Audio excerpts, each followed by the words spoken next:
Assalamualaikum warahmatullahi wabarakatuh. Pada pertemuan pagi hari ini, kita akan bahas mengenai akuntansi untuk bahan baku yang kemarin kita udah bahas sekilas ya mengenai pengendalian pada bahan baku. Sekarang kita lebih fokus kepada akuntansinya. Nah, kemarin janji saya di pertemuan ketiga kita akan bahas yang pertama. Minggu depan, artinya minggu ini kita nggak ada tugas, tapi kita akan kuis terlebih dahulu ya. Jadi silakan kerjakan kuisnya dan saya lanjutkan dengan pembahasan di akuntansi untuk bahan baku. Nanti diakhiri dengan tugas untuk pertemuan ke minggu depan kelima. Kita udah pertemuan keempat, jadi kuis terlebih dahulu. Oke. Nah, akuntansi bahan baku ya. Jadi kemarin udah kita bahas ya. Jadi pengertian bahan, barang dalam proses, dan barang jadi. Jadi sebelum kita bahas bahan baku, yang kemarin udah sempat sedikit kita singgung yaitu mengenai bahan baku atau bahan ya, yaitu sumber dalam pembuatan produk, barang dalam proses, dan barang jadi. Apa itu? Nah, untuk bahan ini ada dua ya. Jadi ada yang bahan dan ada yang nanti bahan pembantu. Nah, bahan ini apa? Atau raw materials kan sesuatu yang berwujud yang memiliki nilai yang digunakan untuk membuat barang jadi. Kalau work in process ya udah kita proses, barang jadi ini udah ada. Nah, bagaimana bahan itu? Bahan itu kita lihat bahan baku kan yang menempel ya. Jadi dia masuknya kategori langsung, variabel sifatnya, jadi satu dengan barang jadi yang nilainya relatif lebih tinggi dan mudah ditelusuri ke produk. Nah, apa bedanya kok relatif lebih tinggi? Ya artinya di jenis bahan itu ada bahan baku dan bahan pembantu. Kalau bahan pembantu dia masuknya ke BOP. Kenapa? Karena nilainya relatif rendah dan tidak mudah untuk menelusuri ke produk. Contohnya apa? Nah, kita lihat. PT Indo. Belinya kayu gelondong. Ya, prosesnya BDP-nya gelondong. Digergaji 2/3, dia barang jadinya papan. Bagi PT Sari, bahan bakunya bisa jadi memang papan kayu. Dia produksinya misalkan BDP-nya yang udah dipotong tapi belum dipasang. Di sininya kursi mentah. Bisa jadi PT Soka ini bahan bakunya adalah kursi mentah, ya. Tapi di sini BDP-nya yang sudah dipelitur tapi belum diberi aksesoris dan seterusnya. Jadi artinya setiap perusahaan yang sama-sama manufaktur memiliki bahan baku yang berbeda. Ya, silakan dipahami contoh-contoh mengenai bahan baku untuk industri manufaktur, khususnya kalau ini furniture. Nah, kalau tadi udah kita bahas bahan pembantu, bahan baku, apakah itu bahan pembantu? Nah, bahan pembantu ini mempunyai peranan yang sama pentingnya dengan bahan baku. Misalnya dalam buat baju, bahan baku kain sama pentingnya dengan bahan baku pembantu benang gitu ya. Jika salah satu tidak ada, maka baju tidak akan selesai. Jika bahan baku diganti dengan maka akan menghasilkan baju yang berbeda dan memiliki komponen biaya produksi yang berbeda. Ya, jadi bahan pembantu adalah bahan yang merupakan bagian dari suatu produk jadi yang nilainya relatif kecil dan susah untuk ditelusur langsung ke suatu produk. Jadi ingat, bahan pembantu ini adalah masuk ke kategori biaya tidak langsung ya dan masuk ke BOP. Nah, kita lihat contohnya bahan pembantu. Misalkan kalau kita mau bikin rambak, perusahaan rambak, bahan bakunya tuh yang tepung, tapioka, dan minyak. Karena itu komponennya relatif besar. Bahan pembantunya apa? Ada garam, bumbu masak, bawang, bleng, pemutih, plastik. Nah, itu yang masuk ke bahan pembantu. Oke, ini adalah laporan mutasi ya, masuk keluarnya bahan baku dan bahan pembantu. Oke. Terus kemudian mengenali dua aspek dasar pengendalian bahan baku. Ya, ini yang kemarin udah kita bahas. Aspek dasar pengendalian ini ada yang ingat ya, fisik dan ada yang investasi. Pada saat udah kita punya di pabrik atau pada saat kita mau membelinya. Udah kita bahas kemarin. Oke. Nah, sekarang poin yang ketiga setelah definisi, kontrolnya, dan yang ketiga adalah bagaimana prosedur pemesanan bahan baku. Kalau mau kita beli kayak gimana sih? Nah, kita lihat.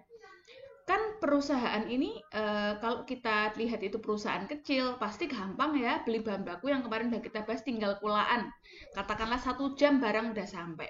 Tapi kalau perusahaan besar, harus memisahkan fungsi, tujuan untuk mengendalikan agar orang-orang itu di dalam organisasi bisa saling cek dan recheck. Misalkan bagian pembelian, bagian gudang, ini vendor, pihak eksternal, ada akuntan, dan ada yang receiving clerk tuh bagian penerimaan barang.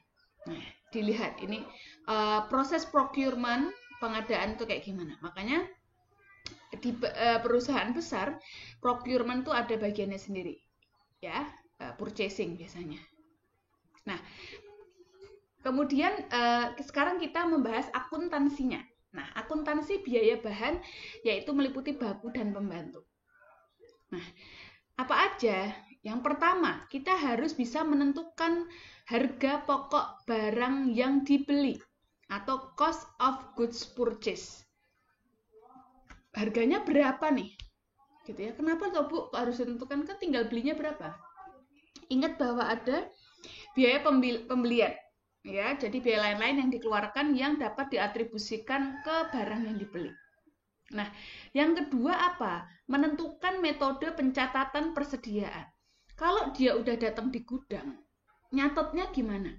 Ya oke, kita nggak cuma sekedar, oh kita kulaan tambah 50, oh kita beli lagi 100. Nggak hanya sekedar kuantitasnya aja yang perlu kita update. Tapi logikanya, pembelian bahan ini bisa berbeda dari bulan ke bulan berikutnya, atau dalam waktu 1 bulan ketika itu ordernya beberapa kali, bisa jadi harganya tidak sama. Misalkan beli minyak goreng, 1 liternya bisa jadi pada tanggal 2 kita beli itu 1 liternya 11.000. Tapi ternyata pas kita beli lagi tanggal 18, 1 liternya tuh 11.200 misalkan. Nah, kenapa ya? Karena ada fluktuasi harga yang itu tidak bisa kita kendalikan. Dan itu fluktuasi itu bisa dari faktor internal maupun eksternal. Nah, memang eksternal secara ini harga jualnya memang naik misalkan. Tapi bisa juga faktor internal. Apa Bu? Misalkan ya bagian purchasing keburu-buru beli, dia nggak melakukan penjadwalan yang baik. Kalau buru-buru beli, harusnya yang penting ada barangnya, nggak peduli harganya. Tapi kalau dia punya waktu yang baik, penjadwalan yang baik, dia bisa membeli dengan memilih supplier yang memiliki kualitas yang ditentukan dan harga yang bersaing. Nah, yang artinya yang kedua itu ya, metode pencatatan harus mempertimbangkan kuantitas dan kualitas. Artinya apa? Kuantitas dan harga. Artinya ada beberapa metode yang kita gunakan dalam menilai persediaan, yang poin ketiga. Nah, kita harus melihat kita nyatetnya gimana? First in, first out, ya, atau last in, first out, atau weighted average. Nah, yang diperbolehkan di standar akuntansi itu adalah yang first in, first out sama rata-rata tertimbang. Nah, first in, first out artinya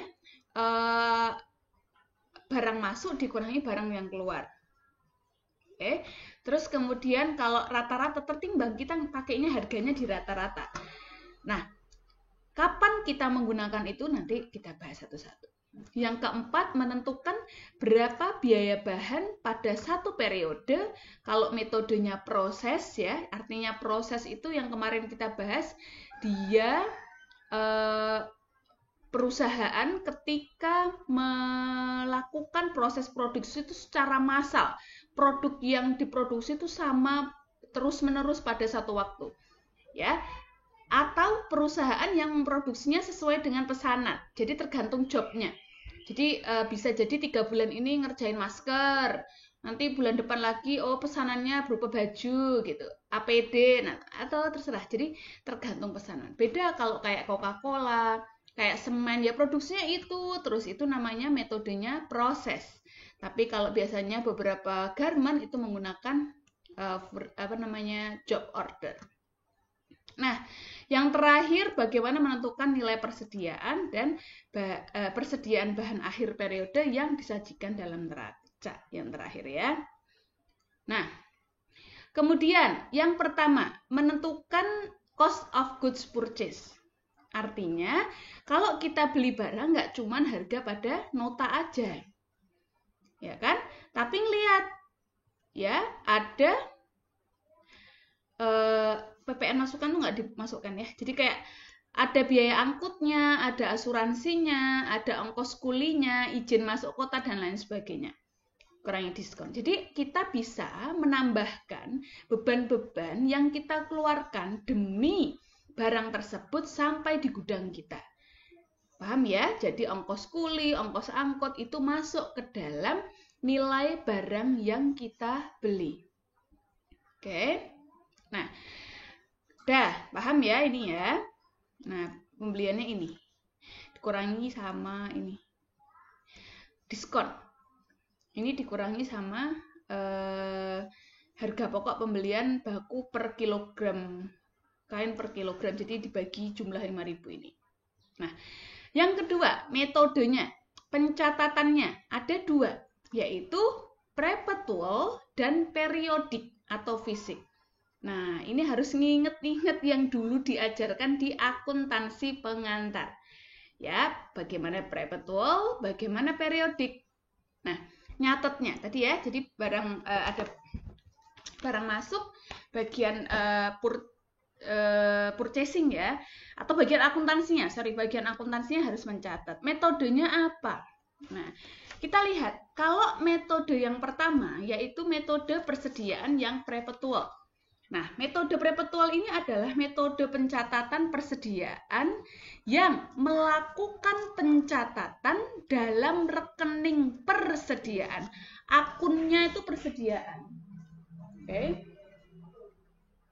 Ya, jadi dia akunnya persediaan. Jadi ketika beli, nyatet persediaannya bertambah. Kalau keluar, persediaannya berkurang. Nah, paham ya? Jadi intinya kalau ada yang jual, kita nyatet persediaannya di kredit. Oke, dibuatkan buku pembantu persediaan sehingga saldo setiap saat dapat diketahui. Atau dokumennya namanya kartu persediaan. Nah, nyatetnya gimana? Kalau metodenya perpetual, nah, ketika beli barang, misalkan tanggal 1 Januari 2019. Oke, kita beli barang.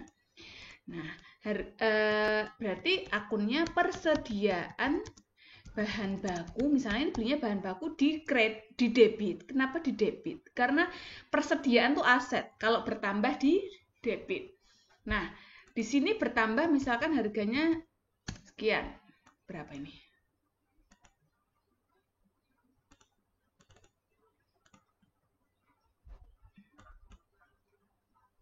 Oke.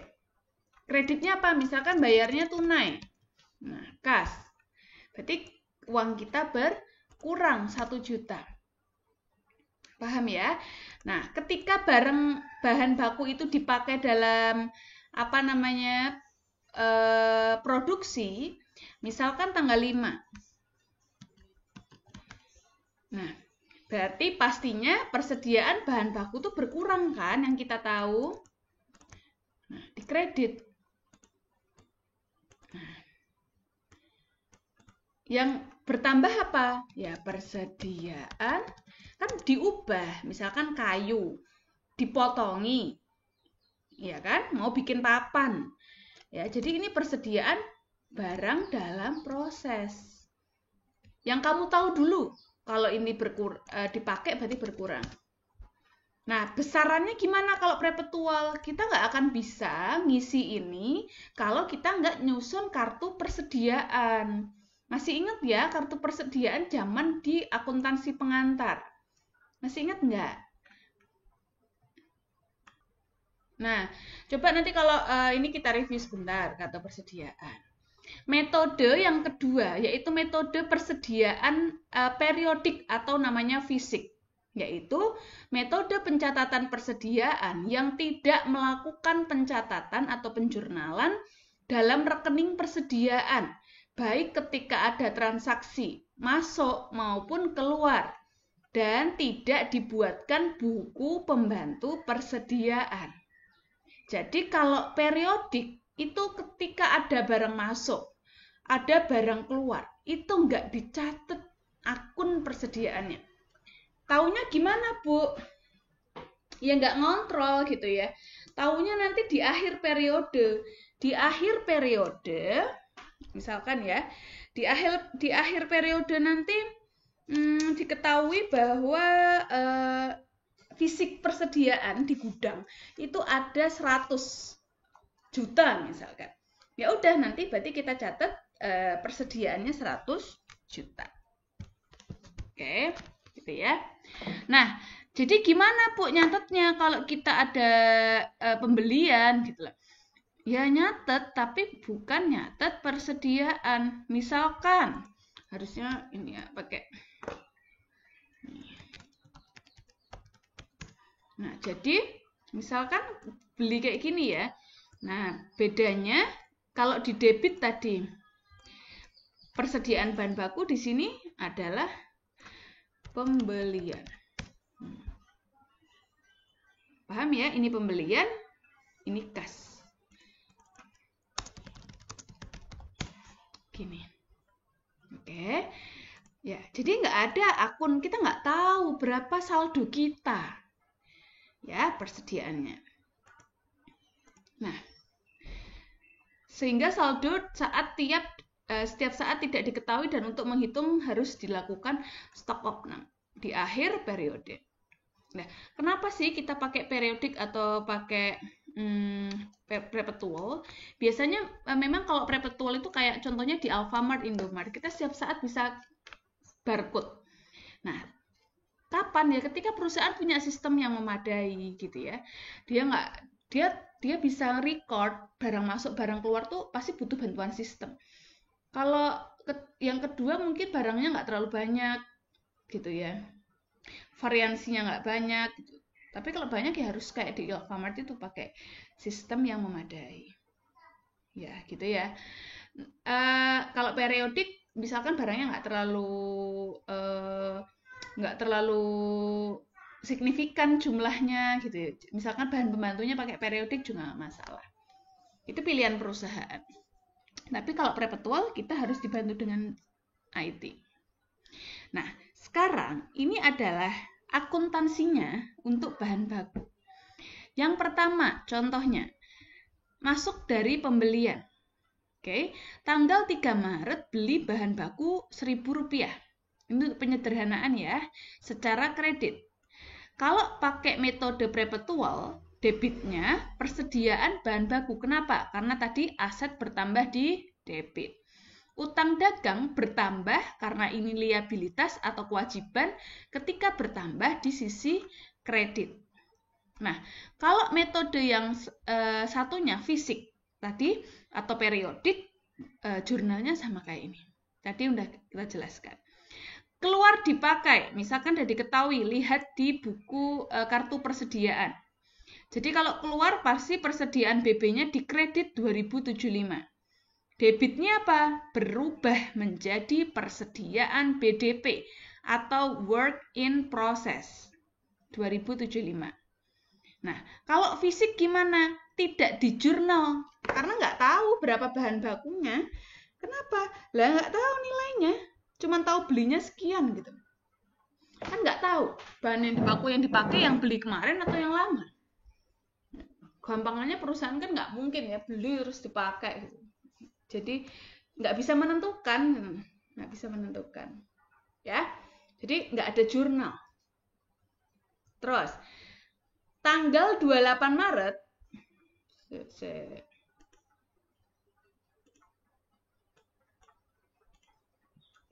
tanggal 8 Maret ini ada retur. Retur beli 450, nilai barangnya 500 pakai Vivo.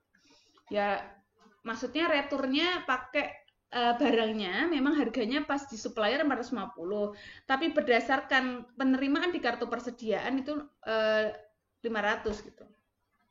Ya kan? Nah, ini berarti jurnalnya gimana? Kalau kita balik ke, berarti kan utang kita berkurang, ya. Kreditnya utang dagang, debitnya utang dagang berkurang, kreditnya barang kita tak kembalikan yang udah masuk di gudang. Berarti kreditnya mengurangi persediaan bahan baku.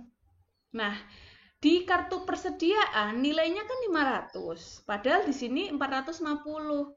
Berarti ada selisih nilai bahan sebesar 50. Ya. Kemudian metode fisik, kita nggak punya kartu persediaan. Makanya kalau retur ya udah utang dagang dikurangi, balik ke ya. 450, kreditnya retur pembelian, bukan persediaan bahan baku. Retur pembelian. Ingat ya, beda akunnya. Oke, sebesar 450. Nah, kemudian masuk dari retur produksi. 30 Maret, kalau tadi kita retur ke supplier, tak balik ke penjualnya. Yang ini kita masuk retur produksi. Ya, artinya gini, udah diambil departemen produksi dari gudang, udah diambil, tapi dikembalikan karena memang barangnya misalkan ada yang nggak sesuai, atau kelebihan juga bisa. 30 Maret, retur produksi senilai segini. Artinya apa? Bahan, kan tadi kan ini balik ke transaksi yang ini, tinggal dibalik aja jurnalnya. Jadi, bahan bakunya balik, bertambah, paham ya, 540, kreditnya, BDP-nya dikurangi. Tadi kan udah jadi BDP semua, ternyata belum dibalik, jadi kita kurangi. Kalau fisik gimana? Tidak di jurnal, karena nggak tahu, gitu lah. Oke? Nah, mohon diresapi, dipahami mengenai akuntansi pada bahan baku.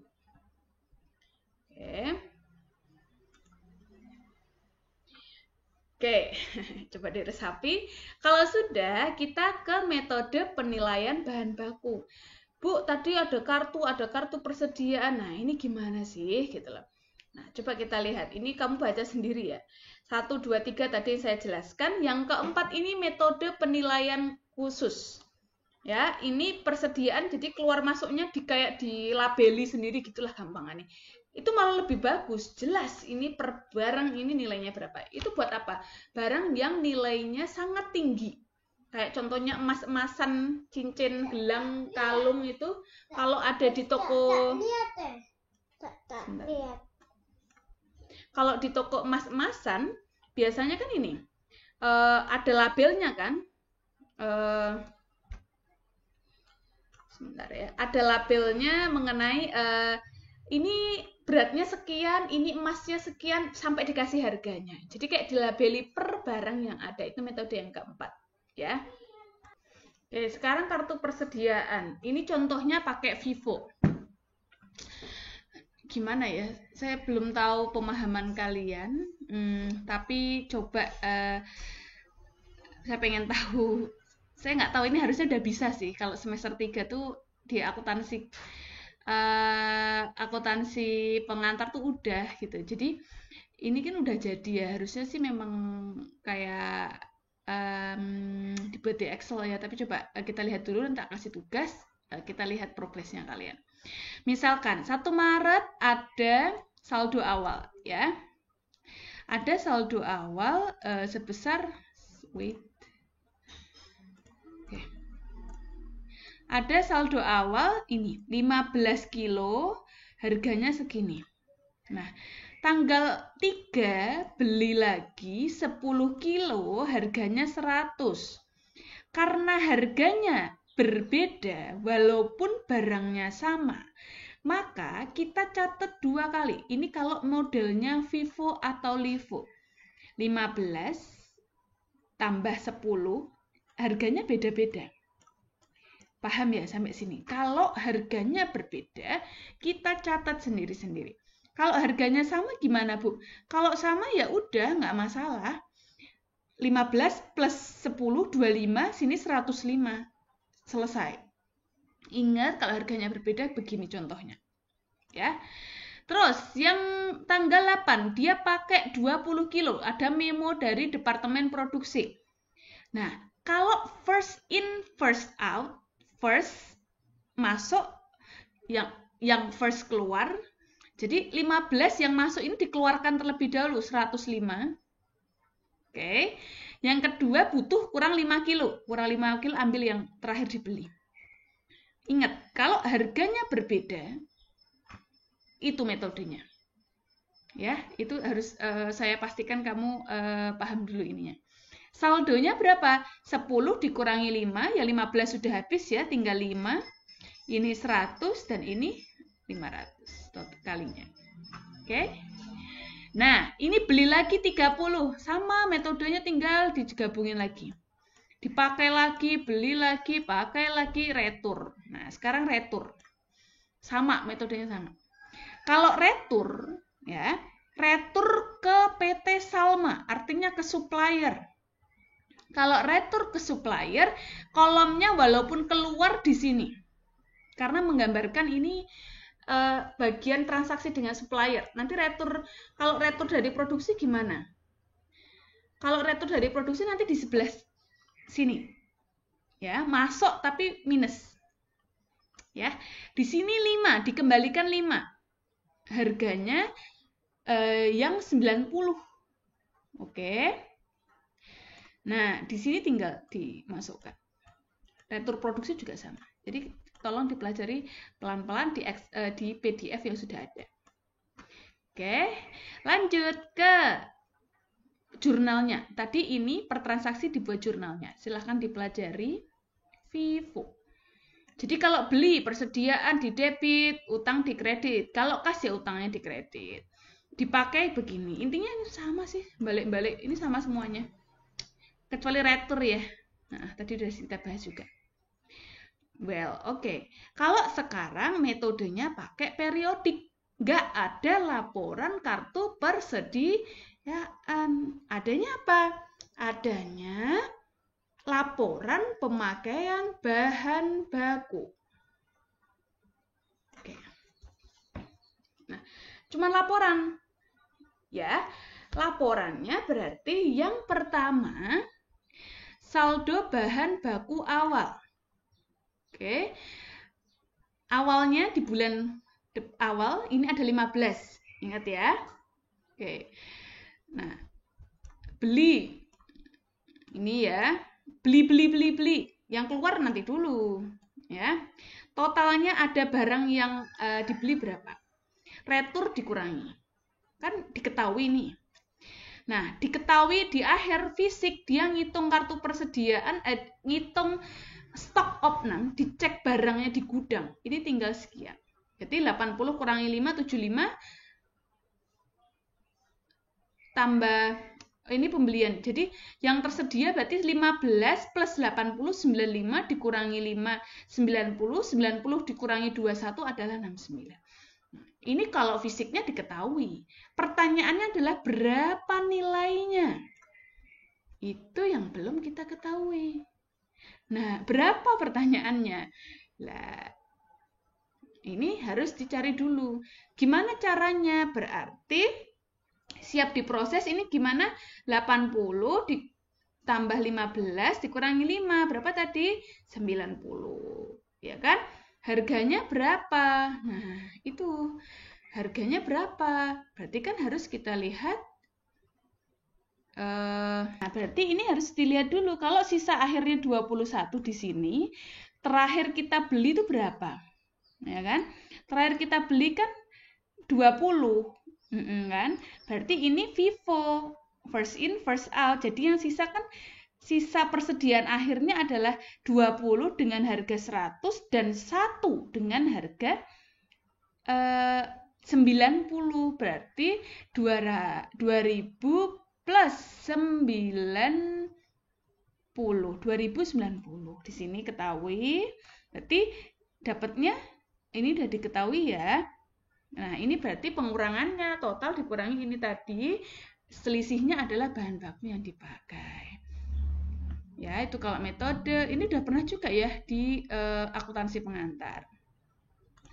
Jurnalnya tadi udah saya jelaskan sekilas ya, pembelian intinya nggak ada bahan baku, nanti di akhir periode baru ada perhitungan barang yang ada di gudang, penyesuaian ya. Oke, penilaian retur pembelian udah ada. Nah sekarang oke, yang kalian paham itu sampai poin keempat itu dulu ya, akuntansinya dulu yang kamu bahas ya. Jadi ini nanti tambahan ya harus dipahami, tapi itu diresapi dulu, dipahami dulu. Nah terakhir yaitu materi mengenai bahan sisa. Kalau produk kan, kalau kita proses produksi kan ada barang yang mungkin sisa atau barang yang rusak dan ada yang cacat ya. Apa bedanya itu? Barang sisa, spoiled itu barang rusak, dan barang cacat. Nah, scrap materials adalah sisa bahan, scrap itu sisa yang sudah tidak bisa digunakan lagi untuk membuat barang jadi karena sifat alami proses produksi. Ya memang karena ya udah dikontrol ya, artinya kita memang sudah membuat metode gimana caranya sisa ini nggak banyak gitu. Ya, ada dua perlakuan lah. Kan gini, gampangannya gini. Kalau kita konveksi, tetangga kita aja punya konveksi, kalau ada barang sisa aja tuh barangnya kan jadi kan percah kan, biasanya dijualnya kemana? Misalkan ke yang bikin keset gitu kan. Nah yang bikin keset, terus yang bikin keset dia punya nilai lagi walaupun nilainya mungkin nggak tinggi. Gimana kalau itu perusahaan yang nilai harga bahannya tinggi gitu kan, harus dipertimbangkan, makanya harus dicatat agar ketika dia punya nilai tetap dicatat bagi perusahaan. Bayangkan kayak SGM susu gitu ya, perusahaan susu punya limbah kering tuh banyak gitu, sisa barang. Nilainya tuh nggak cuman kalau konveksi mungkin puluhan ribu, ratusan ribu, itu miliaran gitu. Ya kan nanti terjadi fraud kan bahaya, makanya harus dicatat secara akuntansi agar sesuai dengan pencatatan di entitas yang terkait ya. Nah, ada dua perlakuan kembali ya. Ada yang sisa bahan tadi masih diakui sebagai persediaan bahan, ada yang langsung diakui sebagai persediaan tapi barang sisa. Ini sisa, bahan baku loh ya, belum barang jadi. Bayangin kainnya gitu ya, bayangin kayunya gitu. Nah, kapan diakui? Ketika ada persediaan bahan sisanya, ketika mungkin nilainya dianggap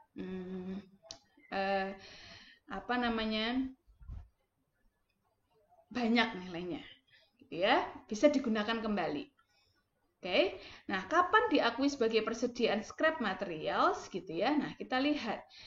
Jadi persediaan barang dalam proses dan persediaan bahan baku, dan dia diakui sebagai penjualan scrap. Biasanya nilainya nggak terlalu signifikan.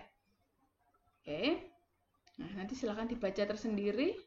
Yang kedua adalah spoiled work atau barang cacat. Kalau bedanya cacat sama rusak itu, kalau cacat bisa diperbaiki kembali, ya. Jadi spoiled work ini dijual dengan kualitas yang lebih rendah, barang BS gitulah, sortiran. Tuh. Oke. Saat produk selesai, tanggal 5 diketahui ada 9 baju yang sempurna 720.000, yang satu spoiled work. Jadi dari 800.000 yang jadi produk jadi dikurangi ya kan, karena udah pindah jadi produk ya. Jadi 720.000 yang produk cacat 80.000. Paham ya? Nah, jadi itu persediaan sendiri, jadi nggak tetap dicatat gitu nilainya. Ini kalau terjual, penjualannya pun nggak boleh penjualan barang jadi gitu, tapi penjualan produk cacat. Lah itu agar nggak diselewengkan. Biasanya kalau kalian katanya ini BS yang bawa karyawannya, berarti itu nggak tepat gitu ya.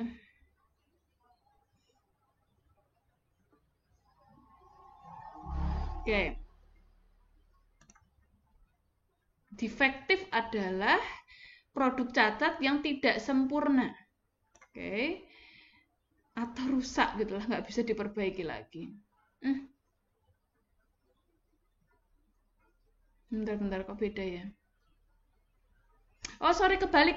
Kalau spoiled work itu adalah barang rusak gitu ya kalau di sini ya. Nggak bisa diperbaiki lagi, jadi langsung dijual. Kalau ini bisa diproses ulang. Jadi kalau cost yang kita keluarkan buat memproses ulang tuh dicatat sebagai biaya produksi. Oke, itu sekian dari saya. Nanti akan ada tugas penjurnalan terkait bahan baku. Nanti saya lampirkan tugasnya. Jurnal ditulis tangan, dikumpulkan maksimal hari Rabu jam 10 pagi. Begitu ya. Ditulis tangan ya. Nanti tak kasih soalnya. Demikian penjelasan dari saya, semoga dipahami. Kalau ada pertanyaan jangan sungkan untuk bertanya. Kalau Anda bertanya itu saya senang, berarti Anda sungguh-sungguh dalam lihat videonya, dicatat, di reka ulang gitu ya, dilihat bukunya, dibaca gitu ya. Saya malah senang. Tapi kalau nggak nanya apa-apa ini sebenarnya dilihat nggak ya videonya, atau dilihat sambil tiduran gitu. Ya, karena ini mata kuliah yang teknis, jadi mohon dicatat dengan tangan. Oke, terima kasih atas perhatiannya. Wassalamualaikum warahmatullahi wabarakatuh.